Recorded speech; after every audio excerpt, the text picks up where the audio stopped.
Good afternoon, everyone. My name is Emily McCann, and I am president of the Golden Apple Committee. On behalf of the 2020 committee, I would like to thank you all for being online this year to recognize Professor Lorenzo Garcia Amaya of the Romance, Languages, and Literatures Department as the 30th winner of the Golden Apple Award. For those of you that may not know, the Golden Apple Award is the only campus-wide award for faculty members, which is exclusively run by students. For the past 30 years, this award has recognized the exceptional professors at this university and the enormous impact they have made on their students' lives every day. I'm very honored to be presenting such a meaningful award again this afternoon. The award's history stems from the teaching of a rabbi who 1900 years ago preached, "Get your life in order one day before you die." Teachers who walk into classrooms every day as if it were their last is a level of dedication that should not go unnoticed. The Golden Apple Award recognizes teachers who display this unwavering commitment to teaching by giving them the space to deliver what they would envision their last lecture. Hopefully this is not your last lecture, Professor Garcia Amaya, and you will continue to inspire and support students for many years into the future. Right now, I would like to share with you a few comments students made that demonstrate the kind of compassionate teacher and exceptional leader that Professor Garcia Amaya is. One student wrote, "Lorenzo is truly an amazing teacher. Before I had him as a teacher, I walked into a Spanish 298 class with no prior experience of linguistics and no true interest in the field. Not only is Lorenzo the most engaging professor I have ever had, he creates an environment that fosters enthusiasm and curiosity about the subject. He is a natural teacher and he is consistently professional and prepared while remaining friendly, approachable, and relatable. My overall experience with him as a teacher was outstanding, which is why I believe that Lorenzo Garcia Amaya should be recognized as Outstanding Teacher of the Year." Another student wrote, "Lorenzo never made going to class feel like a chore. It's not common for me to say that I looked forward going to a class, but both classes I took with him, Spanish 298 and Spanish 413, I can easily say that it was a joy to be in. Lorenzo is a very talented professor and has so much experiential knowledge to bring into the classroom. Whenever he talks about his research, it is not difficult to tell that he is very passionate about what he does and genuinely hopes he can share that energy with his students."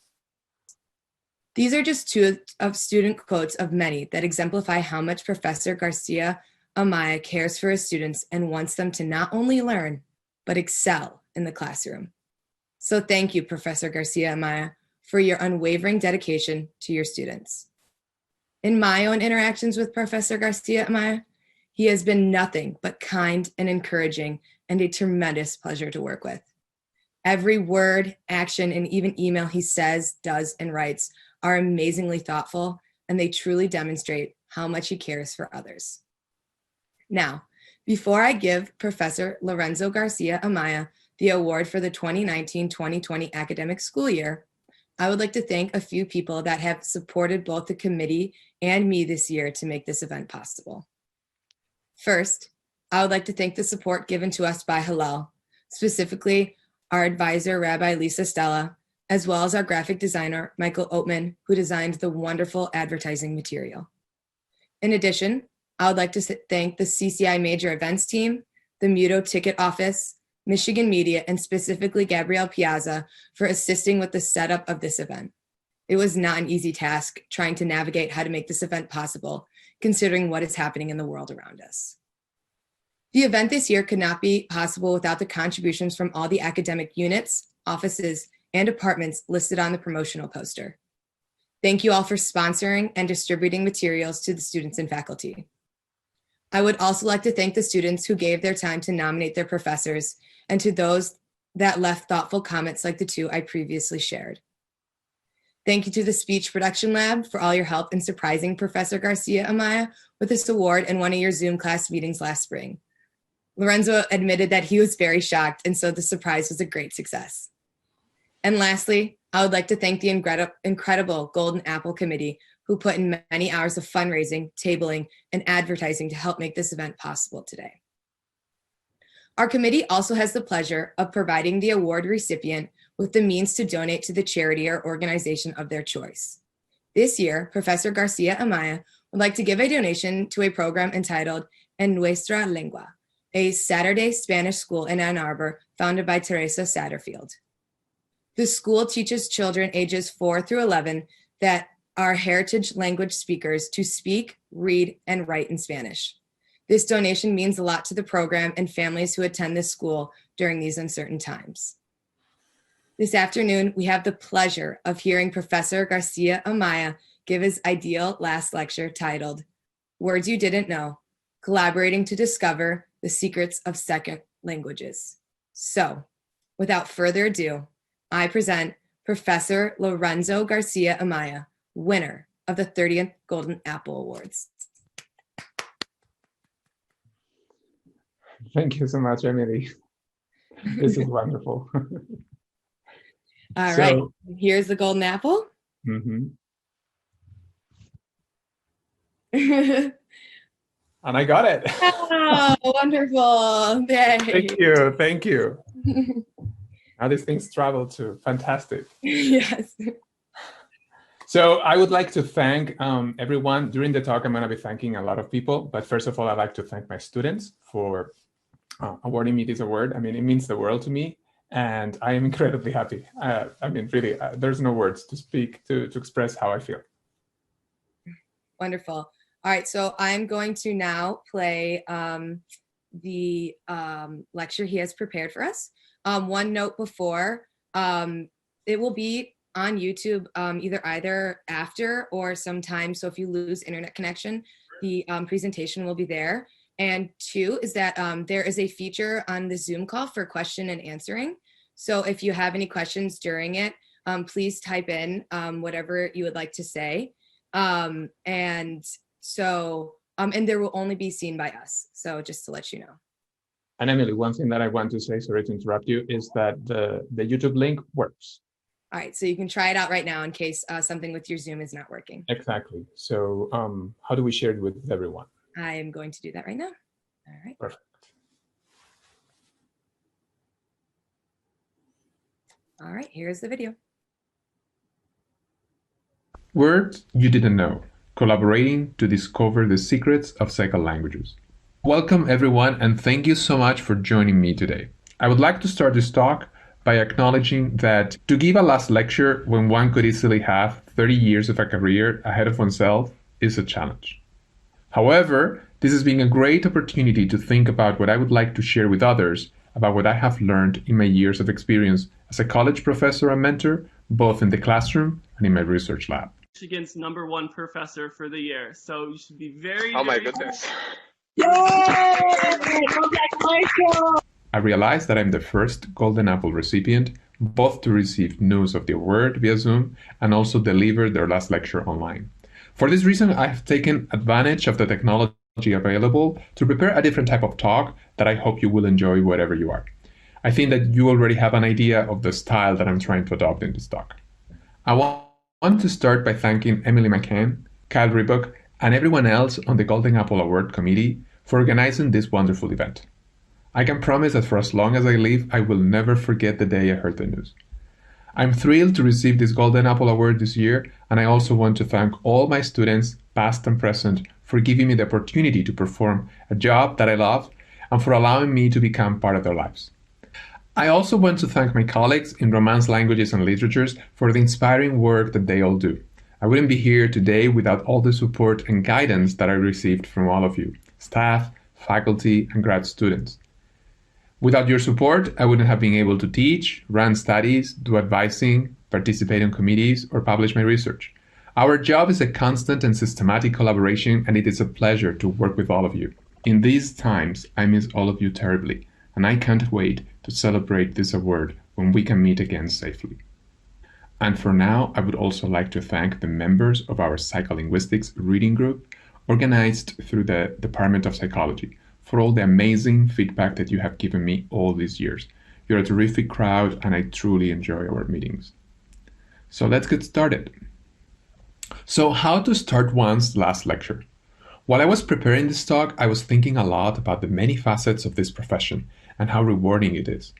Needless to say, there is a great deal of sacrifice, but my hope is that by the end of this talk, if you're thinking about becoming a teacher yourself, that you see what an awesome profession this is, how much you can learn and experience, and above all, how many lives you can impact and hopefully make better. While the main focus of this talk will center around words you didn't know, whether they're overlooked, new, or simply unknown to us personally, it will be incorporated into larger stories of mentorship, teaching, and collaboration. Let's start with the story of the Golden Apple Award. The origin is not very clear, but it has been said that children would give an apple to their teachers during the first day of class in September, which also corresponds to harvest time. It appears that this tradition started in Scandinavia in the 19th century and expanded in the US during the Great Depression in the 1930s. Bringing other fruits and vegetables to the teacher seemed also a rather good idea to provide a gift from the harvest or even as an acceptable payment in kind from parents that were unable to afford the fees to pay for their children's education. When I first heard from the Golden Apple Committee, I was both thrilled and humbled.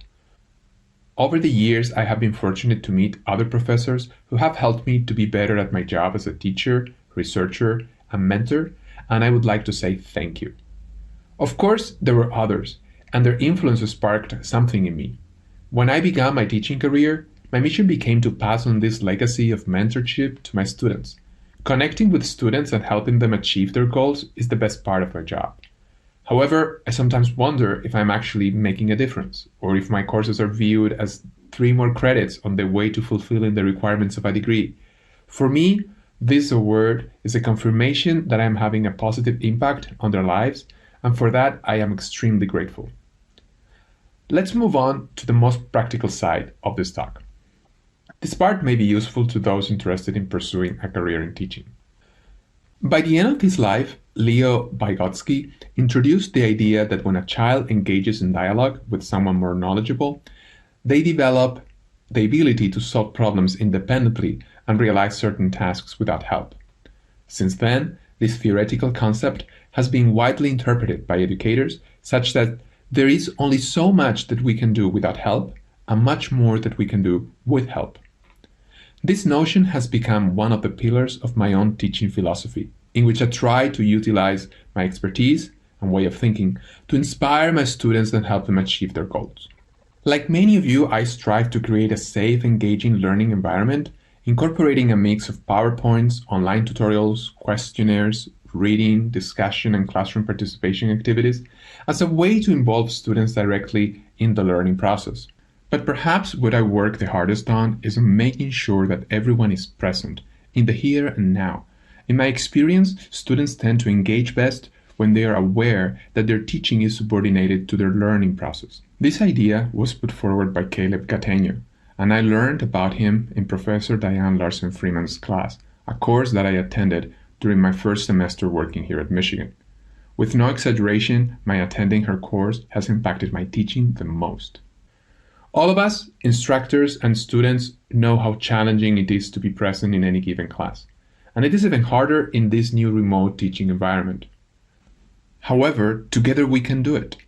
I believe, though, that the responsibility for this cannot only fall on the instructor, as everyone involved needs to make an additional effort to guarantee success. Let me offer a few examples. How do I subordinate my teaching to the learning process of my students? Well, let me offer you some context. I was raised originally in Spain, and there, finishing the course syllabus was, and still is, the most important thing.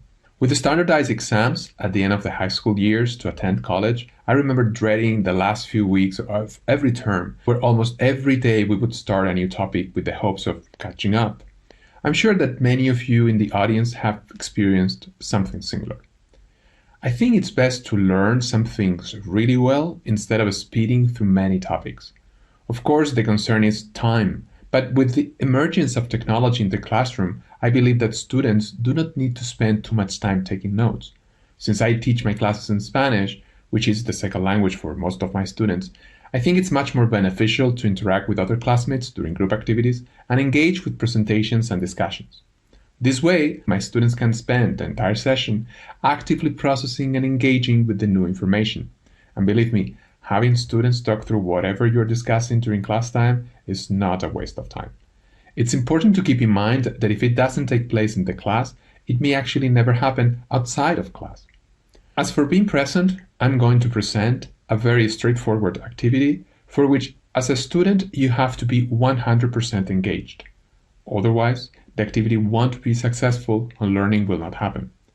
The benefit about this activity is that you can use it in an in-person or remote environment. The first one is a very simple task that all of you can use independently of the subject matter or how many students are enrolled in the class. I call it the A and B partner activity because students are paired to review a specific terminology related to linguistics. This is how it works. While student A looks at the screen or projector, student B looks away. Student A sees information that has to be described to student B, and then student B needs to come up with an answer that resembles as close as possible what appears on the screen. Once this first goal is met, the pair changes roles. A becomes B, and B becomes A. This technique can be used to review and practice pretty much any type of information. Another option is to use this technique to teach phonetics or specific aspects of pronunciation. For example, these are phonetic symbols that student A has to describe to student B. Student A has to provide the articulatory description, and student B has to listen to the description and then produce the sound. And then the partners change roles.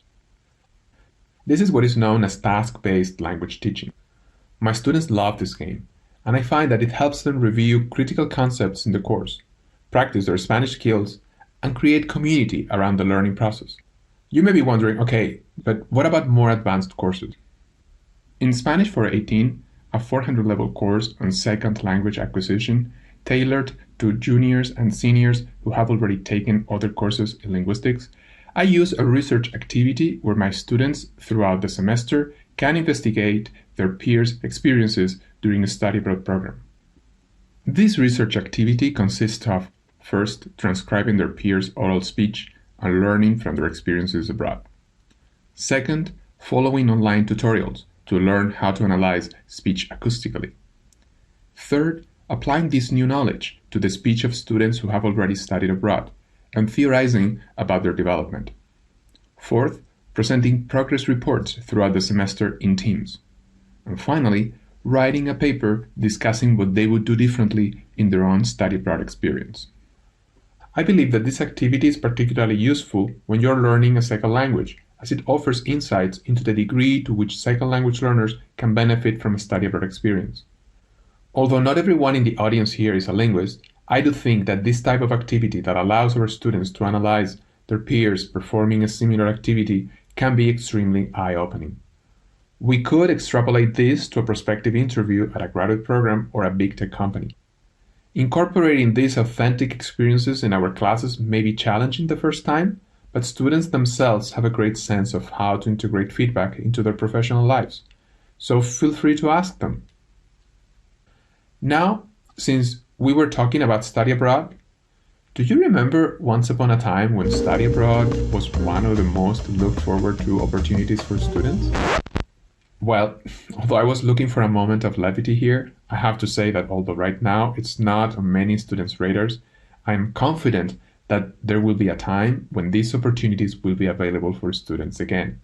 In the meantime, I'm very sympathetic towards students that were not able to travel abroad or whose study abroad programs were canceled during the pandemic. And I really wish that things could have been different for you. Okay, let's change gears and talk about what new teaching aids I have been developing to help my students. The latest teaching innovation that I have been developing is an online resource for teaching Spanish pronunciation. In our linguistic courses, it's very important to develop a thorough knowledge of Spanish pronunciation.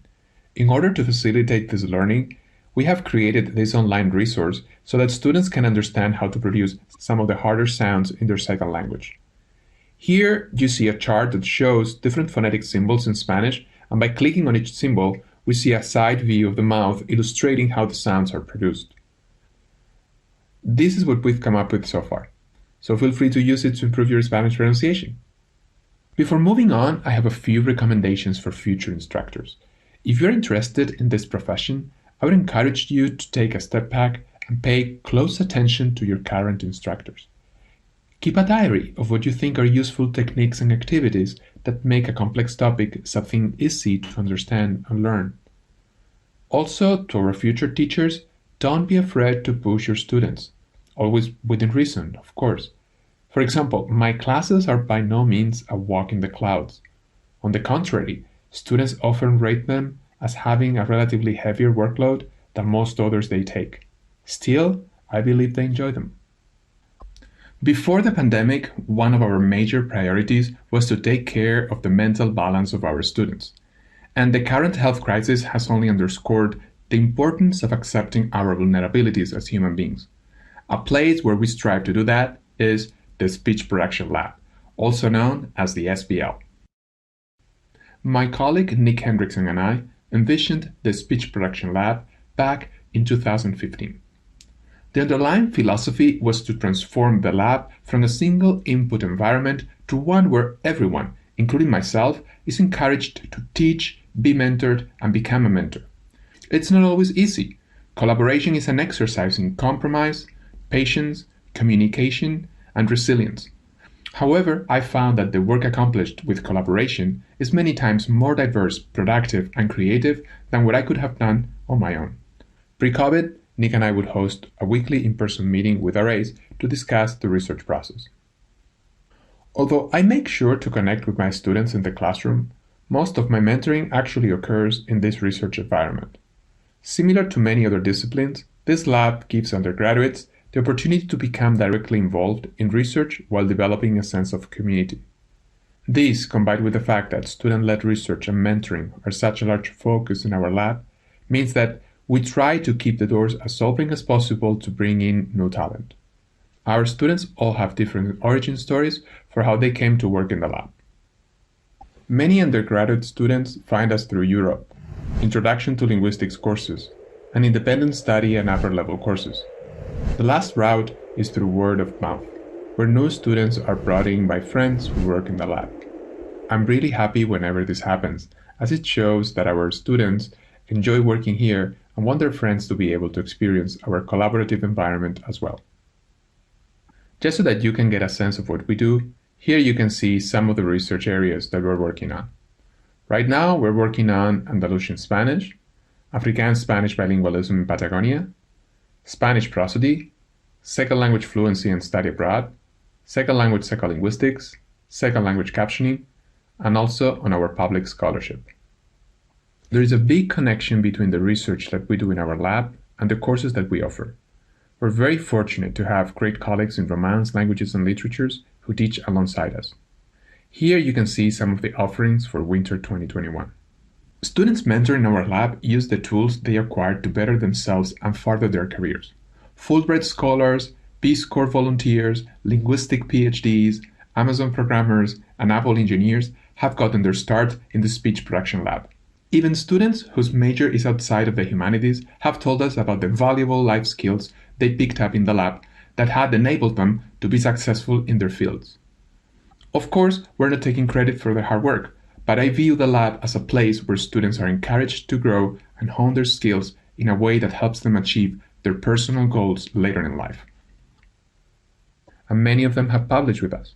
For example, with Sean Lang, we investigated the production of field pauses, such as and in Afrikaans and and in Spanish, in a bilingual community which I will describe to you shortly. With Mirna Cintron, we investigated the effects of captioning on learning grammar and vocabulary in Spanish as a second language in an instructional setting. What you see on the screen is a short clip of one of the caption videos that we created together. Later, you'll have a chance to see a few more. However, we're not only publishing in established journals. We also want to reach out to the public and make our research accessible to a broad readership. Here is a publication with Ian Cook in Inside Higher Ed. Our collaborator, Ryan Speech, spearheaded a different collaborative article published in 2018 in The Conversation. Our colleagues, Paulina Alberto and Ana Silva, were the primary authors of this article entitled The Other Afro-Argentines. Don't take it from me, but with all this writing happening around our research assistants, they ended up publishing on their own. And here we have an article by Ellie Johannes about women in STEM. As you have seen, collaboration is very important for me. In fact, I view collaboration between students and faculty as the most valuable outcome of what we do in the lab. These days, our meetings are still happening virtually. In fact, since our meetings now take place on Fridays, guess where we should be right now? In a lab meeting, of course. However, last week, Nick and I agreed that we wanted to make sure that all lab members could be here to celebrate with us. So I guess we'll see everyone next Friday, 2:30 to 5 on Zoom, right? Jokes aside, our undergraduate students are with us every step of the way. From data collection to data processing, collaborating in collective writing, and in some cases, publishing. Some of them have enjoyed the opportunity to develop additional leadership skills as lab managers. So a special mention in chronological order to Sarah Watt Farid, Libby Garno, and Ella Deaton for their exemplary leadership since 2015. And now seems like a good opportunity to hear what some students have to say about their experiences in the SPL. Typically, if you're just joining the lab, you'll join a team in progress on one of Nick or Lorenzo's most recent research endeavors and get assigned to a role where your personal expertise can be put to use. No one of us has the same skill set, so there's always a unique role for each of us to contribute at a given time. As you spend more time in the lab, you begin to learn about other existing projects, and you may be able to help out with more than one, either by expressing interest directly or being assigned. Some projects are more directly student-driven, which has been a part of my experience, as with the help of other RAs and faculty, I developed an ongoing lab project into an honors thesis. In the SPL, we're also very open to feedback and dialogue, and so there's always an option to offer new ideas, such as how to make work more efficient or designs more appealing. It's hard to find such an overall positive and productive community, and I'm so thankful that I've had a chance to be a part of it.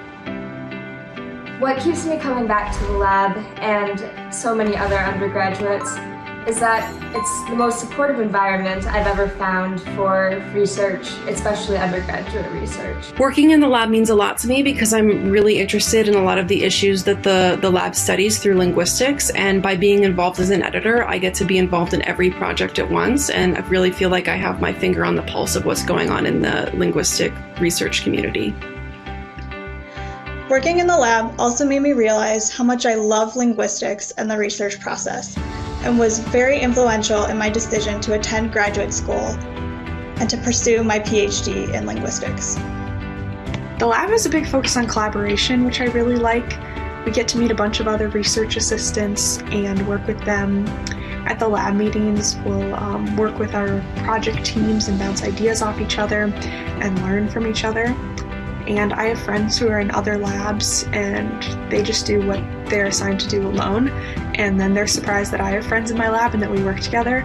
And it's been one of my favorite parts of the lab. Lorenzo and Nick have become personal mentors to me, and the other research assistants have become friends who are easy to be around, hardworking collaborators, and people whom I look forward to seeing in our meetings at the end of a long week. Well, thank you so much to my students for those very nice words. As much as I love talking about the lab, I would like to return now to the title of the talk. So, what did I mean by words that you didn't know? Without words, there's no way to communicate ideas between speakers. Today, I want to teach you about words that you might not know. These words can include everything from small utterances that we usually don't think of as words, to the creation of new words due to the pressures of advancing technology, to simply unknown vocabulary words. Hesitation phenomena, as the name implies, are hesitations in our speech.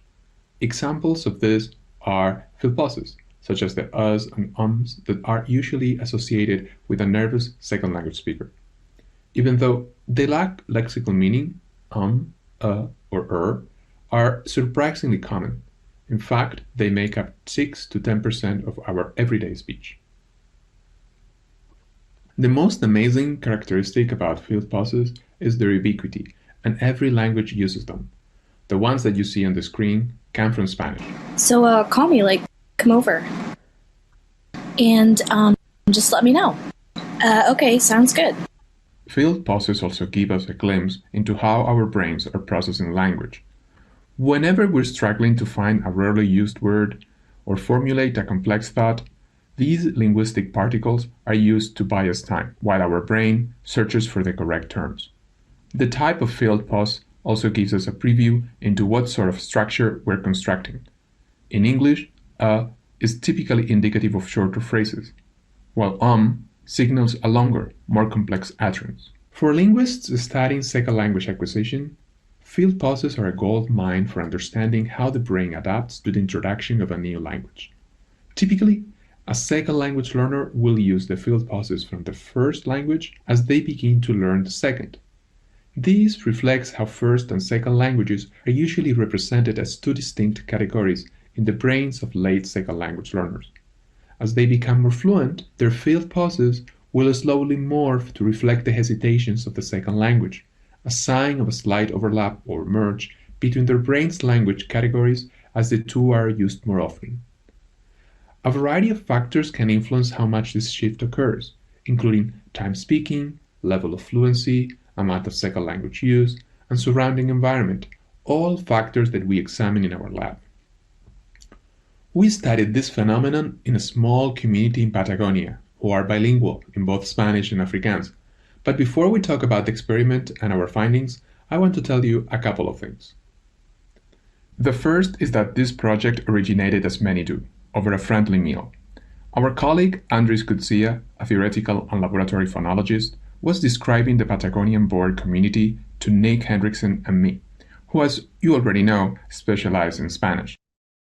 Having grown up in South Africa, surrounded by legends of a group of Boers who had maintained their language and culture in Argentina, Andries was eager to document this community and see how their Afrikaans had changed or failed to change over time. However, with many of the modern-day community members speaking Spanish, he was having difficulty achieving contact.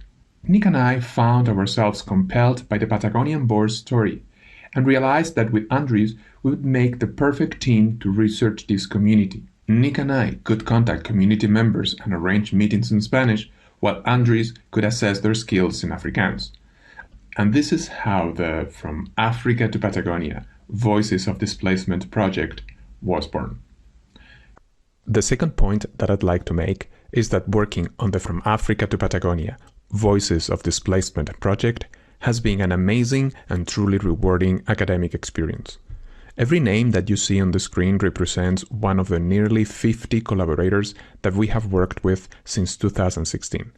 To all involved, my heartfelt thank you for all that you have contributed to our team. I also want to thank the Office of the Provost for providing the necessary resources to launch the Humanities Collaboratory Initiative. I also want to thank the wonderful team of people working on this endeavor. Special thanks go to Peggy McCracken, Kristen Haas, Sherry Sitsema Geiger, and Audrey Becker for all their help and support since 2016.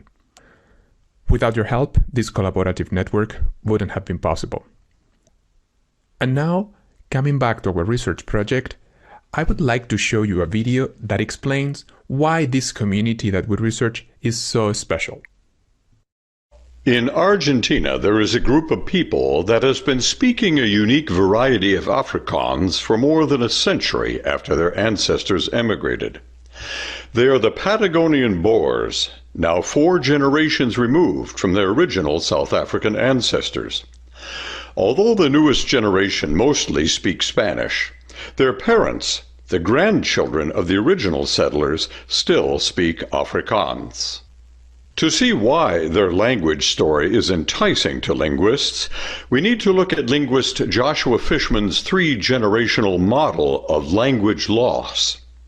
Fishman proposed that when people migrate, the first settlers primarily speak their home country's language, then the second generation is typically bilingual. The members of this generation use both their ancestral language as well as the majority language in the community. However, in this community, the third generation of Boers is very fluent in their ancestral Afrikaans. So, what were the historical and social conditions that led to the Boers to be such an exception to linguistic law? Afrikaans can be traced back to a small group of Dutch settlers who came to South Africa in the mid-17th century. Over time, their Dutch evolved into Cape Dutch, which contained elements of languages indigenous to southern Africa, including Khoi and Nguni languages, other European languages such as French and Portuguese, as well as Asian languages such as Malay. Its speakers were fiercely proud of Afrikaans, even though it was not officially recognized as a language until 1925. At the end of the 19th century, the Argentinian government was trying to make Argentina more white. They cleared the Patagonian region of its native peoples and offered free land to the Boers, who were unwilling to live under British rule after the end of the Anglo-Boer War in 1902. The first Boers departed from Cape Town aboard La Pampa in April 1902, drawn by the Argentinian government's promise of land and freedom. Once in Argentina, they founded an isolated settlement based on farming and livestock known as Colonia Escalante. In addition to geographical separation, the Boers also saw the Catholicism of their Argentine neighbors as a challenge to their Dutch Reformed values. Schools and churches were built in an effort to maintain the community, and so the Boers remained socially isolated from the Spanish language. This all changed with the advent of the oil industry in Comodoro Rivadavia after World War I, as well as urban development in the 1950s that led to movement from the countryside to the city. Boer children were now educated in Spanish schools, and Spanish slowly became the de facto social language. As a result, Argentinian Boer culture is now a mixture of Afrikaans and Argentinian traditions. Adults talk in a mix of Afrikaans and Spanish while drinking mate, while their children speak excitedly in Spanish about the upcoming Boer Sports Festival. Their Afrikaans too has adapted. Words have been created to describe how the world has changed since the original settlers came in 1902, such as luchtskop, literally airship, or luchtskopstasie, airship station, to describe airplane and airport, terms different than those used by Afrikaans speakers in South Africa. As integral as their heritage is to the Boers, they have been unable to escape the push towards integration. The third-generation speakers are becoming older, while their children and grandchildren speak only Spanish. However, recent interest in the linguistic and social properties of the community, such as The Boers at the End of the World, film by Richard Gregory, and the University of Michigan From Africa to Patagonia, Voices of Displacement project, has led to an Afrikaans renaissance within the area. Community members are working to preserve their heritage, from dedicating a Boer museum to refreshing their Afrikaans skills with online courses. As such, this unique community is poised to protect their culture for decades to come. All right, wasn't that very cool? I hope that this video helps to contextualize our research. As I mentioned earlier, we studied the production of field pauses in the Afrikaans-Spanish bilinguals, and now I'm going to discuss the results of our study. Even though the first language of our bilinguals was Afrikaans, they speak Spanish a majority of the time. We interviewed the bilinguals in both languages in order to compare their field pauses in Spanish with those of Spanish-controlled speakers from Argentina, who typically produce M. Then, we also compared the bilinguals' field pauses in Afrikaans with those of Afrikaans-controlled speakers from South Africa, who typically produce an We found that the Patagonian Boers produced field pauses that were different from either Afrikaans or Spanish field pauses, but also intermediate between them. In other words, they were a blended category of field pauses, a byproduct of decades of speaking both languages. As you can see in the graph, on the y-axis we are measuring the first frequency, F1, which gives you information about vowel height, that is, the position of your tongue within the mouth. Higher values on this scale indicate lower vowels, such as schwa, and lower values on this scale indicate higher vowels, such as E. Next, on the x-axis, we have the 4 participant groups: Afrikaans speakers from South Africa, Spanish speakers from Argentina, and the bilinguals in both Afrikaans and Spanish. As we can see here, the Afrikaans controls who live in South Africa are at one extreme. The Spanish controls who live in Argentina are at another extreme. And the bilinguals are in between both groups in each of their languages. This led to the theory that the same category that the bilingual speakers' brains applied to vowels were also being applied to field pauses as well. We called it our merged vowels in field pauses theory. The important takeaway from the study is that the pattern that bilinguals are producing in field pauses are the same that are documented for real words in bilingual speech. In other words, the bilinguals are treating the vowels in field pauses as they're treating the vowels of real words. I would like to encourage you to consider that in many respects, human beings use field pauses linguistically like real words. Perhaps this takeaway can persuade you to think of this as the first example of the words that you didn't know.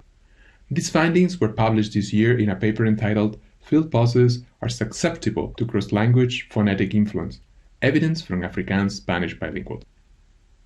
The changes that our speech undergoes as we learn a second language are at the heart of the Speech Production Lab's research. We typically collect data from students at Michigan as they participate in Spanish study abroad programs. As you can see in this animation, the pandemic had brought our data collection to a halt. However, there is opportunity to continue to analyze the data from previous years, which, to be perfectly honest, makes me feel a little bit like an archaeologist. For example, we've studied how the study abroad environment affects the amount of language spoken in connection to oral proficiency development. We have also designed new methods of tracking language use for learners who want to go abroad in the future.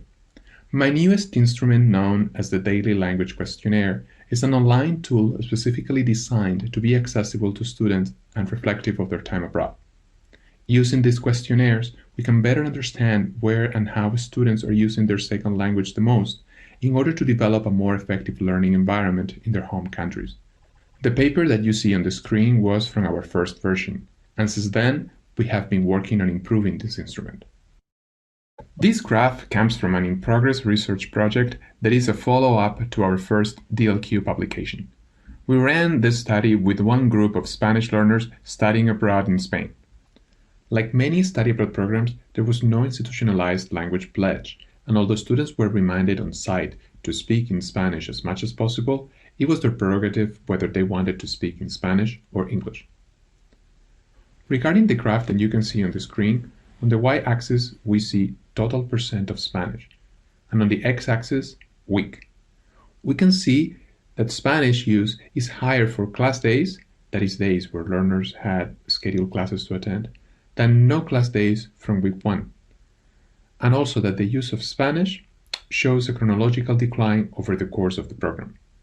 Okay, I don't want to worry you too much about this 16 and 17% of Spanish use on weeks 5 and 6 respectively, because this is typically much more Spanish engagement than what learners are used to when they are in the United States. The question is, how much language use is necessary to improve one's level of proficiency? One thing I can say is that the picture is complex, because related to language use is the level of proficiency at the beginning of the study abroad experience, the willingness to speak, the intensity of interactions, and the development of social networks in the study abroad context. All of these aspects are related, and we will certainly take them into account in our future research. By displaying a chronological decline over time of Spanish use, these learners were using less words in Spanish, which contributed to an overall lack of significant effect of time on their Spanish proficiency. A note of hope is that I have also investigated intensive overseas immersion programs with a well-established language pledge. And learners use Spanish substantially more, which in turn contributes to significant proficiency development.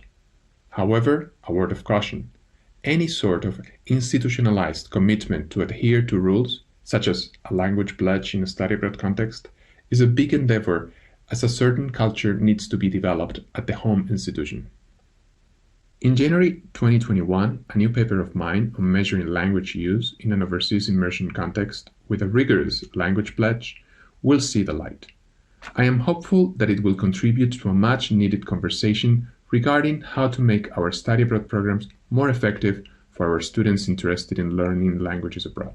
Moving on to the last study. I think that together and in collaboration, we can use our research endeavors to facilitate the best learning environment for our students. This was how Mirna Sintron-Valentin, a then grad student in psychology, and now a recently promoted research data specialist at the Justice Department in California, and I initiated a collaboration to investigate the effect of captioning on the acquisition of vocabulary and grammar. The development of the captioning study was a multi-year endeavor examining how the incorporation of captions into language learning videos affects the acquisition of both vocabulary and grammar structures. On the screen, you can see an example of the first video we designed targeting the difference between the preterite and the imperfect, as well as new vocabulary. In fact, this study represents the final example of words you didn't know in today's talk. In this case, these were words that we guaranteed that our learners could not know prior to participating in the study. We used obscure Spanish vocabulary words from unfamiliar dialects. For example, the noun for sandwich in Spanish, el bocadillo, or just sandwich, was replaced by a much lesser known version, el emparedado, that you probably just saw highlighted in yellow.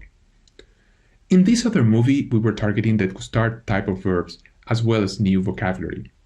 One of these new words was the adjective dishonest, which in Spanish can be translated typically as desvergonzado or deshonesto. We decided to replace this form with a lesser frequent form, impúdico, that you can see highlighted in yellow in the captioning line. By providing students with words that were almost guaranteed to be unfamiliar to them, we could then test the effects of including these unfamiliar words in videos with and without enhanced captions. We found that enhanced captioning increased both recognition, interpreted as the ability to recall that a word had been used, and production, which we interpreted as the ability to give the words meaning. The following graph illustrates the effects of our captioning research. On the y-axis, you have accuracy from 0 to 100%, and on the x-axis, you have our 4 experimental conditions. Number 1 is our control group, where learners only watched videos with no captions included. Number 2 is lesson plus vocabulary caption, where learners watched a lesson focused on a grammatical point and afterwards watched a captioned video, where the captions included vocabulary enhancement.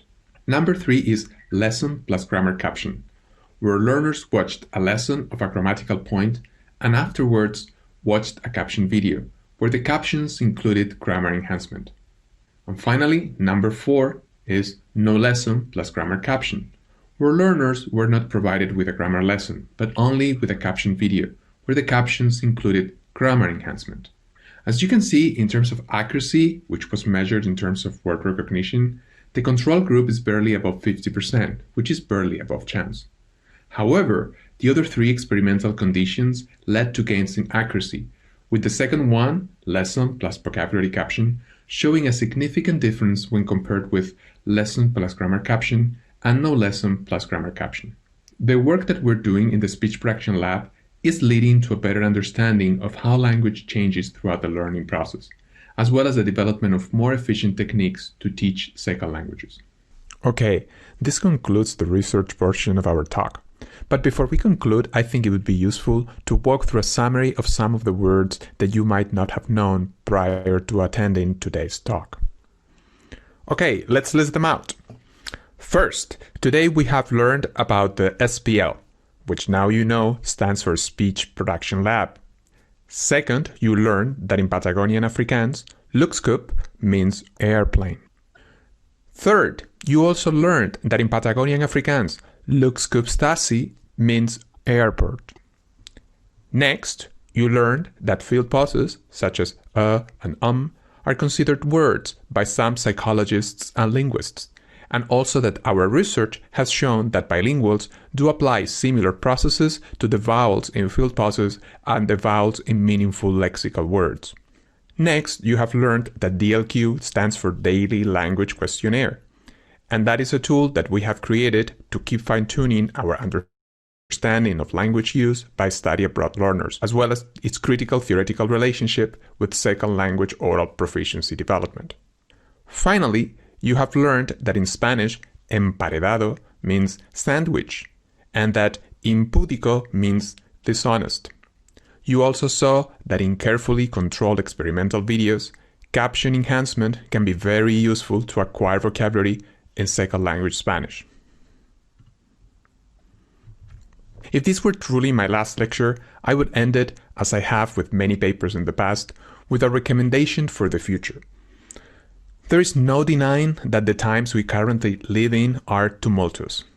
This past year, we have experienced natural disasters, racial injustice, and a global pandemic. Closer to home, one matter that is socially important for me is the overabundance of hostile architecture designed to make being homeless even more challenging. These problems are large and almost impossible to combat as individuals. However, here in the United States, we have a right by which we can make our collective desires known: voting. Undergraduates in my lab are extremely passionate about this topic. They have started a movement to encourage both other lab members and their peers to vote in the upcoming election. Please take their example and spread the word to not only exert your right to vote, but also encourage and help those that may feel incapable or intimidated to do so to also exert their right. Remember that the sky's the limit. Last thing that I'll say is that I hope to be here again next year to see who receives this very special and meaningful Golden Apple Award. Thank you so much, and make sure to join us after this talk for questions through the Zoom webinar. I'm looking forward to them.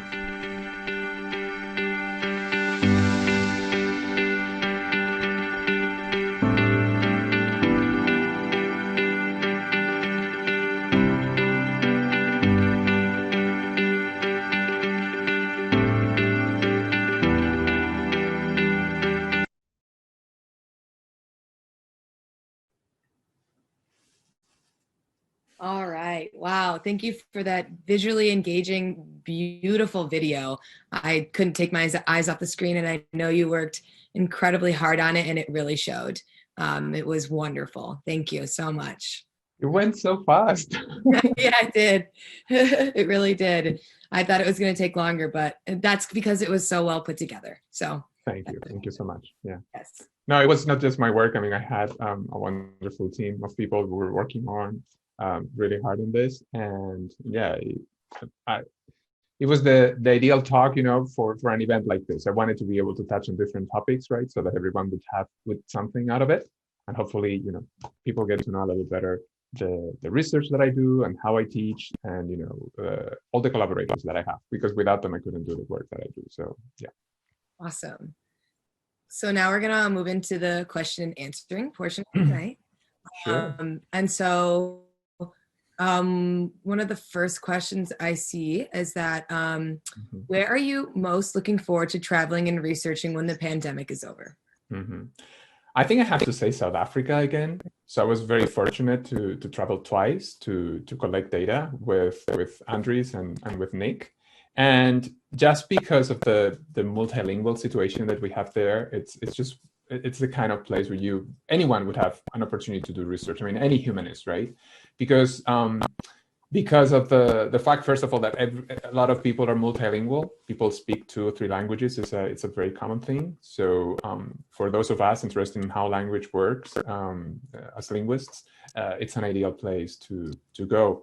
And then something else that we could think is that in order to understand language and how it works, you also have to understand the culture and the history of the place.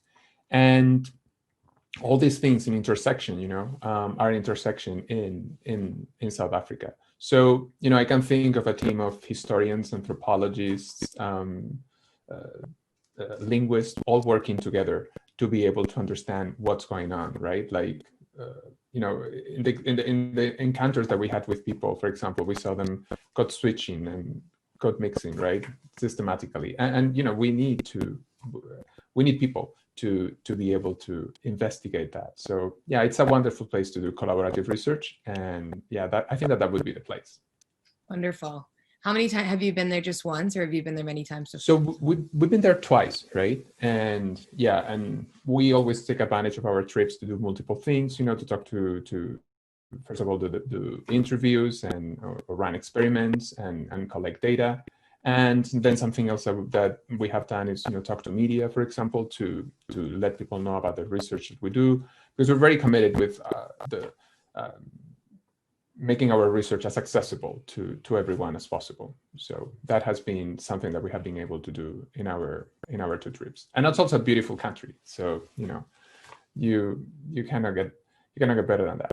Wonderful. I've never been, but now a great recommendation. Our next question, how have your research and teaching methods changed since working remotely? I'm still learning, I have to say. The most challenging thing is perhaps the microphone, right? One of the things that I've said a number of times, and I think that people get used just to turn off their microphones, and I have to ask, everyone should turn on their microphones. I don't mind if there is a dog in the background, but I just want to make sure that you don't have to press a button to be able to ask questions and to participate in class. So I'm doing my best. But yeah, that would be perhaps one of the most challenging things. Of course, preparation, it takes longer. I think it also takes longer for everyone. But one of the things that I'm trying to do is to have students prepare more outside of class, so that in class we can actually do less let's talk on my part, but more talk on the part of the students. I think that that's really something important. But yeah, it's a challenge for everyone. I don't think that my teaching methods have changed all that much. As for the research, I think that was the other part of the question. We're doing everything remotely. So, we're missing the energy of not being able to meet people in person, and that's a big deal. But at the same time, we do meet with a lot of people. So I spend a lot of my time organizing meetings via Zoom and just discussing things with people so that they can feel my presence somehow, and also my advice. And, we're moving forward. I mean, like, the lab has not closed. Today is the first time that we closed the lab in the entire year. I think we've been always meeting. And I think that we closed the very first week after the lockdown was established. That week, because we were all like figuring out what to do, right? We had to start teaching in a new platform in like 2 days. So that was a big challenge. But, after a few weeks, I think that we kind of got used to it and realized that we still have to move forward. We still have to go to class. We have to learn. We have to teach. And with the technology, we can still do it. That doesn't mean that I don't miss my students a lot, and being able to. Sometimes I wonder when we have conversations and we think that, are we going to recognize each other when we see around campus again? Hopefully we will, and we will meet again safely. And this is just one of those things that happen once in 100 years. So hopefully it won't happen again in our lifetime. I know you're a very optimistic person, and I can tell right now too. So I hope so too, and I think everyone does. So. On that subject, though, I had a question in your presentation, you mentioned that you're analyzing old data instead of new data. Has that created any difficulties, or is it easier? How's that changed? Yeah, so it's a little bit, it's interesting, right? That, for example, I had an assignment to teach in a study program, and I was going to conduct a study with some of my colleagues, and I was very excited about it. I've been planning it for a long time, right? To make sure that everything happens, that I have an appointment, that I can go, and then that we have the project ready, and it was going to happen. And then COVID-19 took over our lives, and that project couldn't happen because it was just for a study abroad program in an abroad context, right? So the good news is that over the years, I participated in 13, 14 study abroad programs. So I collected data from other programs, right? And programs that I were actually different. So since I don't want to waste time and I still have a lot of research questions, we started looking in the lab at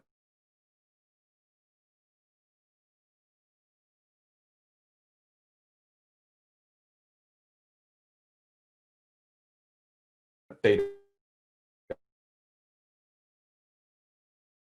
We were collecting data and people had to come to the lab, and we were able to design a tutorial. They were and sort of like share the tasks that people had to do with them online, and we were able to collect really good data. So it's not like our research has to stop entirely, but unfortunately, something like a study abroad is so unique that, yeah, that's why in the video I was saying that I feel a little bit like an archaeologist, looking to data that we had already collected, but that perhaps we had not decided to analyze right then. So yeah, it's a little bit of a challenge, but hopefully something good will come out of it as well. You're always learning, so that's exactly. Yeah. A question here that's interesting is, as a European who lives and teaches in the United States, what would you do to bring together the different teaching styles from Europe and the United States? That's an interesting question. Well, the difference is funding. I mean, I hate to say it, but the main difference that exists between both countries and the way that things work, it's funding. So just to give you a little bit of an idea, right? So when I went to college, when I was an undergrad, I didn't have to. I had a scholarship, and I didn't have to pay any fees, right, to the university. But then, of course, you couldn't compare the resources and the type of universities that you had in the United States with what we had in Spain. You still get an education. It was 5 years. It was great, but it was the main difference that I found is that my voice was not as important as a student. I mean, you're there more to listen and to pay attention, and you take notes. But you could spend a whole day without ever being asked a question. And people don't really feel like it's even appropriate to ask questions. So the professor speaks, and this is what in education we call the Atlas complex, right? So it's like the whole class falls on the teacher, and the teacher is really the person that knows the information, and the students are there because they want to learn from that person, right? When I moved to the States, the biggest change that I found is that people expected me to speak. And I still, like, when I have to ask a question, I have to think, because I haven't really been trained that way, right? Or when I was an undergrad, I didn't get that training. So when I started my master's and my PhD in the United States, then people really wanted me to participate, and that was a new thing for me, completely new, right? And I think that if there's anyone here that had studied in Europe, you know what I'm talking about. So it will resonate with you. So I think that both systems have something to learn from each other.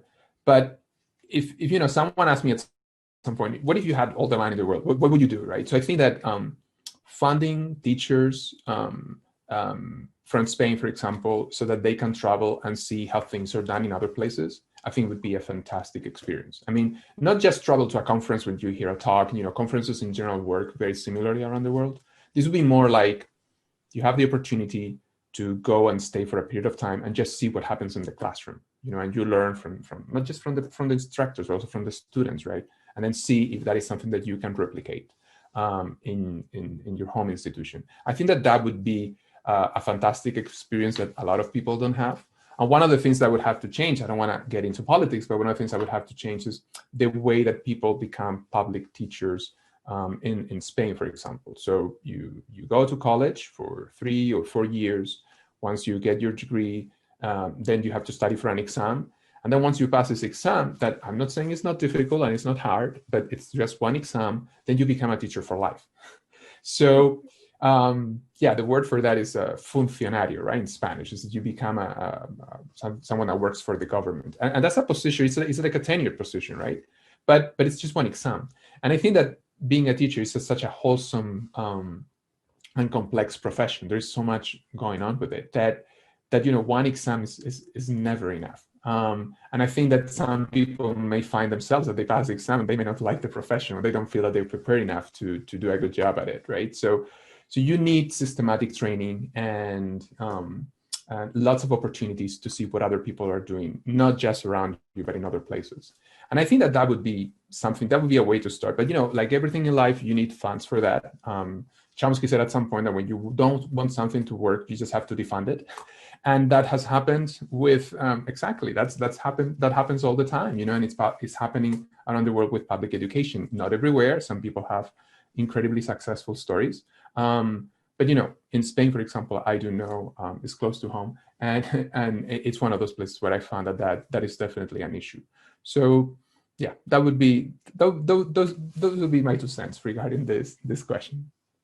That's a very interesting point. I mean, I'm studying to be a teacher right now, and so it's very concerning knowing that, like, I mean, I'm already almost done with my senior year, and well, not really, but and I've put so much into becoming a teacher, knowing that it's only an exam in Europe is interesting. I didn't know that before, so that maybe should change as well. I would agree. One question we have here is, what do you think of the programs such as Babbel or Duolingo for their language learning potential? I mean, I think that any opportunity, any source that you have, to get input in a second language, it's fantastic.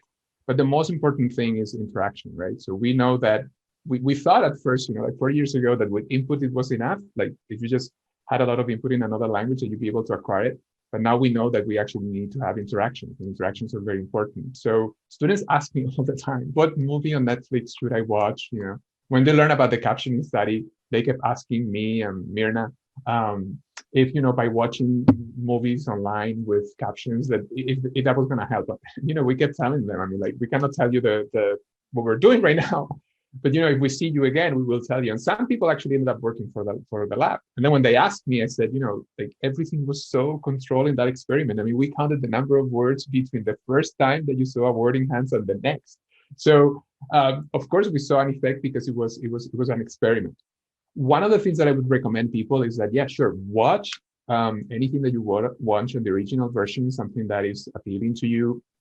If you can take notes, that would be great. But the most important thing would be to meet with someone after you watch that movie and actually use your second language to discuss it. That would be really like the best thing that you could do. And if both of you can think about vocabulary that you saw, or expressions that you don't know, and discuss it, I mean, that would be something to do. So I think that there are certain things when you learn second language that need to be there. I mean, you need to be constant. You need a number of hours that you develop this task. What at least I can say from my research and from the research of my colleagues is that as much as you inhibit your L1 where you're using your L2, that seems to help the most. So the idea would be to sort of create a schedule in which you're very constant with your language learning skills. And definitely use it. Practice, lots of conversations. But yeah, I mean, like these websites that were mentioned in the question, if people use it as additional tools, I don't see any problem with that. But it's not enough. Good answer. This question is interesting. When have your research findings contradicted what you expected? Have your findings ever changed how you approach teaching yourself?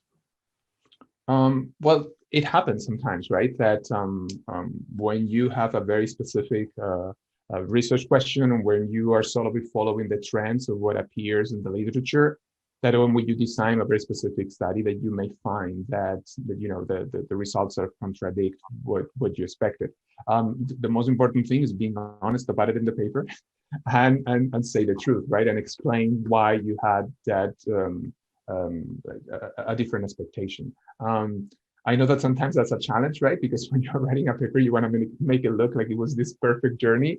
But it's part of doing research. It's why we do research, because we don't know everything. We don't have the answers for all the research questions. So I think the most important thing would be to be honest and just say, this is what we expected. I didn't know, for example, that in the study abroad programs, I was aware that if there is no language pledge, that learners would use the second language less by the end of the program, right? The language pledge, the one thing that it does is that it kind of helps people to keep using the language, that the target language, the one that they want to learn. But one of the things that happens is that unfortunately, when that institutionalized rule is not there, then the friends, your classmates, become really more important than the language. Then people may regret it, and actually have some data that says that they do afterwards. But sometimes need to happen. Sometimes they need time, to come up to that conclusion. So yeah, that would I think that would be one of the things that I would have to say about that. Okay, awesome. This is interesting, and also it's kind of broad, but I think you've kind of touched on it, but I think maybe diving deeper is, did you always know you wanted to teach? What inspired you to become a professor? I think I always wanted to be a teacher. Yeah, I just think that whenever I was in class, I always thought about the structure that the teacher was using.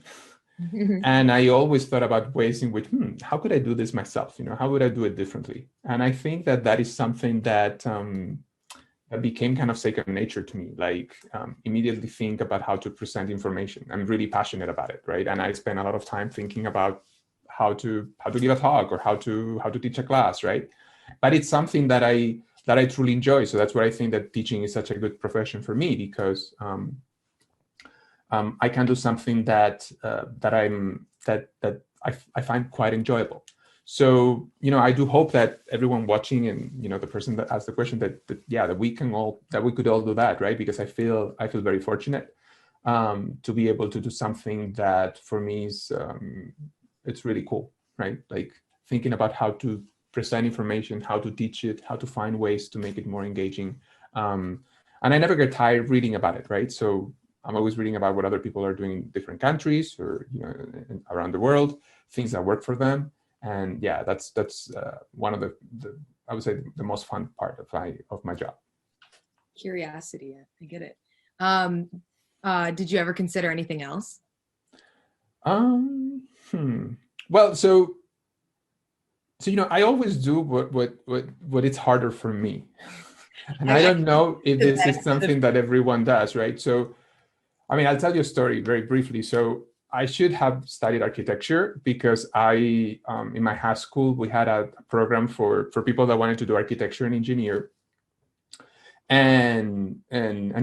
And we had to, it was like the most difficult class that we had to take for 4 years. And I think I was one of the very few that decided to do something else, because I did notice that I was getting very good at drawing, technical drawing. But I wasn't so good at English, for example. So when I was a teen, so I was like, what is the best way to do this? Well, to force myself to learn English, the best thing I can do is to do a degree in English, right? And that's what I did. I did English literature and linguistics. And that was really what brought me here today, right? I don't think that if I had pursued that degree, that I would have been able to do that. So, and the same thing, I remember that I was getting very high grades when I was in college in literature, and linguistics was a little more challenging, and then I decided to do linguistics. So I don't know, I don't think that this works for everyone. Some people really avoid what they don't like, but for me, something is quite challenging. My parents keep telling me, it's like, you always do the hardest thing, right? And I think it's because I find whatever is hard or complex to me, I find it interesting, like I'm very curious, right? That's something that would describe me very well. And then I feel like, oh, I can spend a lot of time learning this new skill. And, I could go on because I find lots of examples in my life where I've been doing something like that. But, I encourage people to do whatever is the hardest that you don't think you're going to be able to do it. Just go for it, because, you could, who knows, you could make a profession out of it. So you could end up falling in love with that particular topic. So there you have it.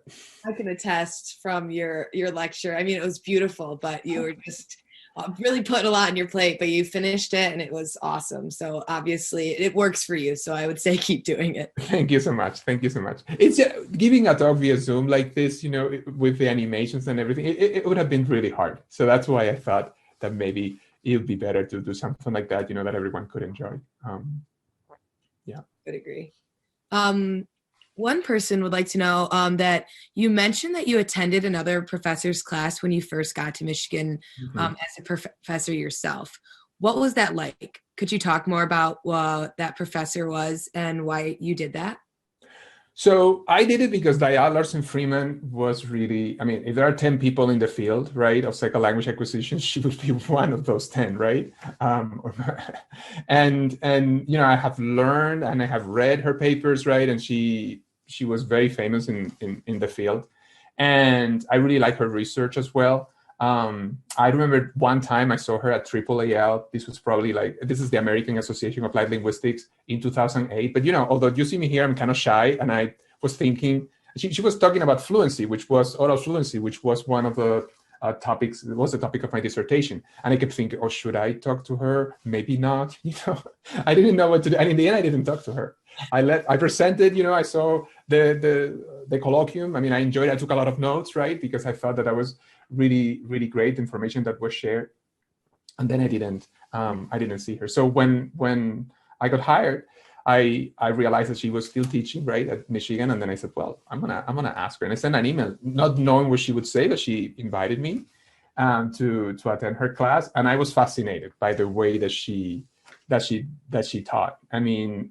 Absolute command of the subject. She did something that I had never seen being done before, like just showing these questions on the screen, right? And then having people asking people if they already knew the answer without asking them to provide the answer. So, the students would see the questions on the screen, one after another.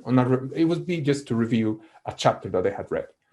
And then sometimes I was impressed because I was like, well, if I do this, no one is going to say anything. All my students are going to say that they know all the answers to all the questions.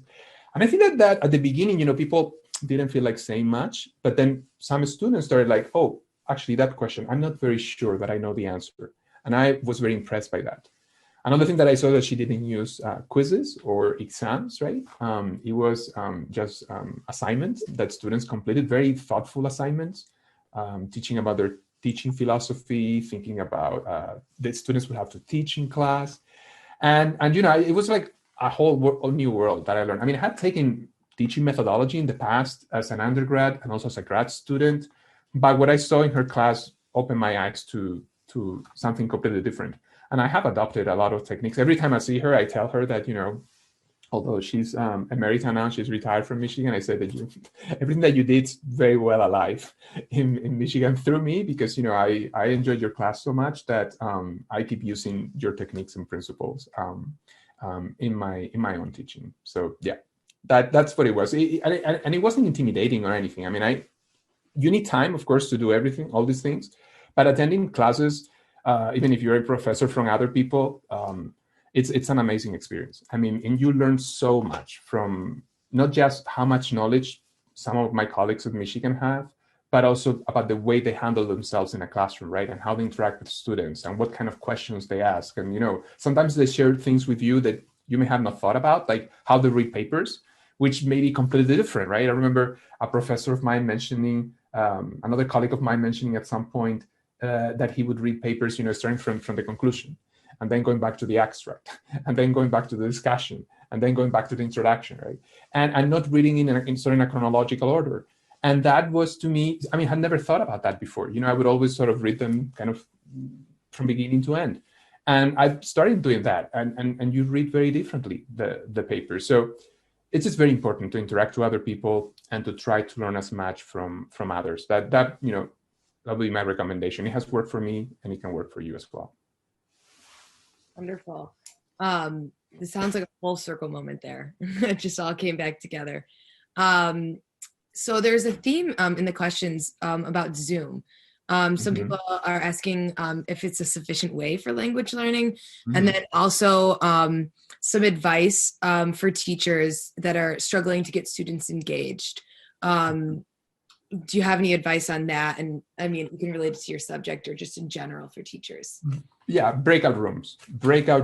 I think that I use them easily in a 80-minute, 85-minute class, 80-minute class. I use it maybe 3 or 4 times.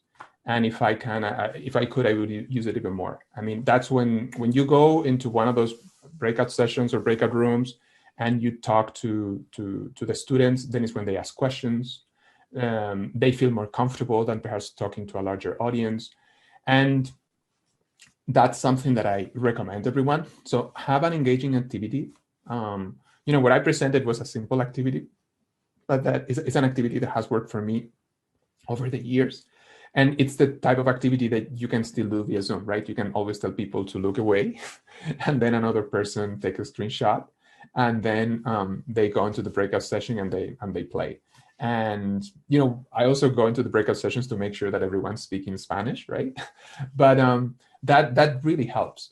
And also, talking to your students and asking them to participate as much as they can. And, when I think about it, I could do even more, right? To just have a conversation, say, we understand that these are difficult times.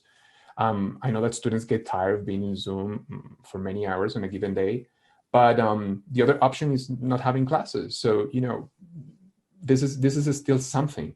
So it may not be perfect. We may not have the energy that we normally have in a class, but for the time being, let's use it to the fullest, right? To make sure that that we get the job done.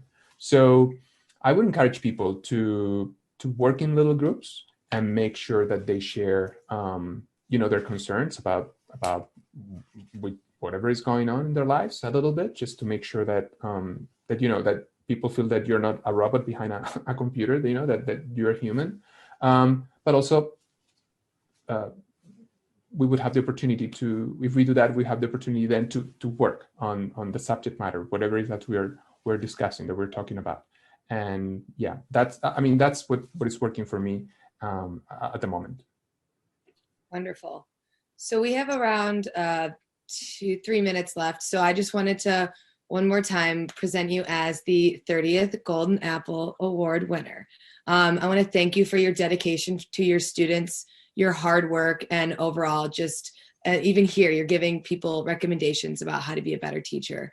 Obviously, you've got a good handle on it, so or you wouldn't be winning this award. So thank you so much. It's your students seem to appreciate you, and I appreciate you for being here and giving a wonderful talk today. Thank you. Thank you so much.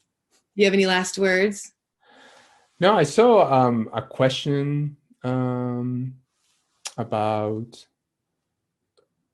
Oh, it's also related to Zoom, right? It's one of my colleagues. It's Olga Gallego, and she says, for older teachers like me, teaching remotely has become a new learning task, and I was not expecting to deal with ever, but here we are. What is your advice for older folks like me who are struggling to get students more engaged? Okay, so it was related to when we have things more or less under control. Yeah, so it was related to the previous question. Okay, yeah. A lot of people have this concern, right? And it's difficult because we're learning. But yeah, one of the things that we could do, and I think that we are doing in our department, and I suggest if other people want to adopt this in their departments, that we are creating Google Docs in which a lot of people are writing questions, and then people are talking about skills, that they're developing or different techniques that they're applying in their classes. And I think that that way of sort of sharing information about how to deal with this new situation, it's very useful. So I think that would be that's something that perhaps we can all do. And I'm sure that other departments must be doing it as well. I mean, I know this from my own department, and I have been visiting the different Google Docs, where, for example, we have grad students. They're the ones that are teaching classes for the first time, and they have less experience. And people add some responses, some ideas. They talk about the mood in their classes. I remember there were earlier on a lot of conversations about the software that we should use, whether it was Blue Jeans or it was Zoom, right? And people would have things to say pro and against each one of the platforms. So it was interesting to be part of those conversations and see how people thought about it. Wonderful. I think many people will take that into consideration. We're running out of time here, so I just wanted to say thank you to everyone for coming today and hearing the wonderful talk. Thank you for being here to celebrate a wonderful person, teacher, and researcher. So thank you all. We appreciate it. And it is 5:30, so have a wonderful night. Thank you so much, everyone. I really appreciate it. Thank you. Bye-bye. Yeah. Bye, guys.